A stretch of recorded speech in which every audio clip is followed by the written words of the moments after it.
Have you thought about my recommendation of just having the playbook instead of drawing it up on the whiteboard and just saying, you know what, we're going to go to page 12 right now. Guys, open up page 12 or go into the Microsoft Surface or whatever you do, iPad, and just saying, guys, we've run this play a million times. This is the one we're going with. I'm considering it. I'm also considering maybe bringing you on next season, so be ready. Ooh, a consultant. I'll be ready. Hey, I've got 5 points in the ABA. I'd love to be a consultant. I have no points in the And ABA. that is true. Maryland Nighthawks. But I would be a consultant. Celebrity 11th man. We're joined by Scott Brooks, head coach of the Washington Wizards.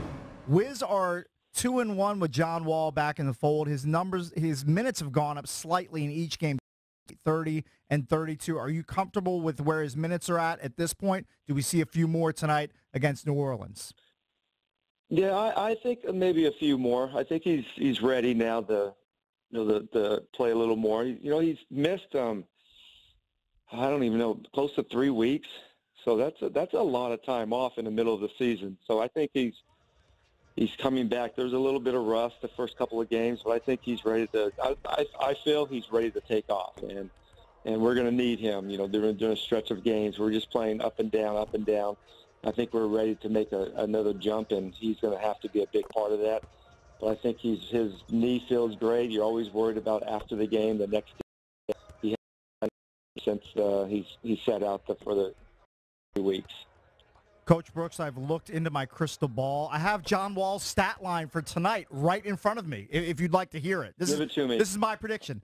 24 points, 9 dimes, 7 rebounds, and, of course, because all he does is block shots all the time, 2 blocks in a Wizards win.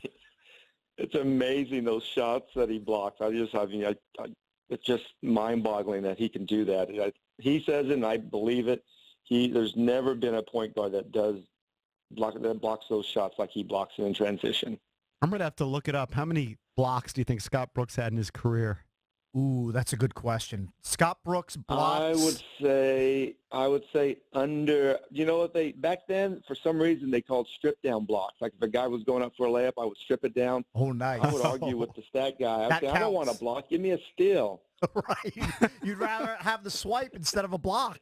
Exactly right. Coach, I saw one of your quotes about one of your former teammates before you played Cleveland, because I guess Zydrunas Ilgauskas is going into he's getting a lifetime achievement in Cleveland, or he's about to get one. And you were teammates with Z in your last year in the league in Cleveland. Talk about what a great driver Zydrunas Ilgauskas is, and I'm not referencing the DUI that he had. I'm just talking about his driving in general.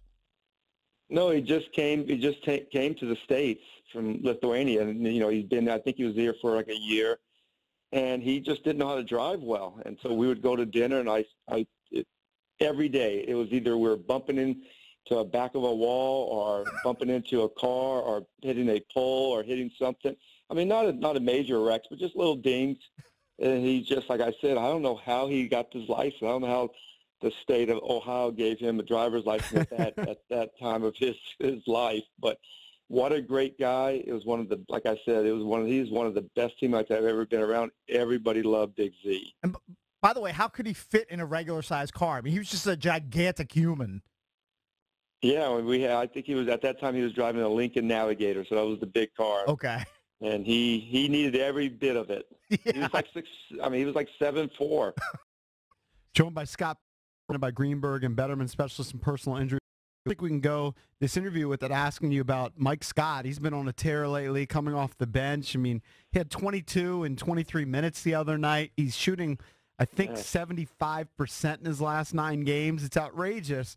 I know some people are starting to say, should he be starting over Markieff Morris? Chime in on Mike Scott's play. Yeah, you know what? Sometimes you don't like to talk about a guy that's playing well because it might jinx it, but we talk about him every day, and he keeps playing better. So let's keep talking about him. I think he's playing as well as anybody on our team. He's been a big part of our bench. That's why I love having him there. I like the minutes where he's at. He's comfortable. He's fresh every night. He's a pro. I keep saying it. The guy does his work every day, and he's serious. He cares, and you can just tell that, that's why he's successful. That's why he's having a good run, because nothing changes with him. He can miss a shot in the game. He's not going to say it's going to be the end of the world, or if he commits a foul, he's just going to play hard every time down the court, and I love that about him. Coach Brooks, maybe you need to commit to the bit like I'm going to. Now, you're going to be busy on Christmas, but at some point, I think we owe it to everybody to watch A Christmas Story. Everybody says it's great. You can watch a movie every now and then. Yeah, we need a movie review. You know what? Of any movie. It sounds like you just don't get to see movies very often. Next road trip on the plane, I'll watch it. Okay, you'll commit to it. On the plane. Great. See, that's Christmas what we'll do. Story. Coach There you Brooks, thanks for the time. As always, we appreciate it. Get that win tonight against the Pellies. All right, guys. I'll talk to you soon. Yep.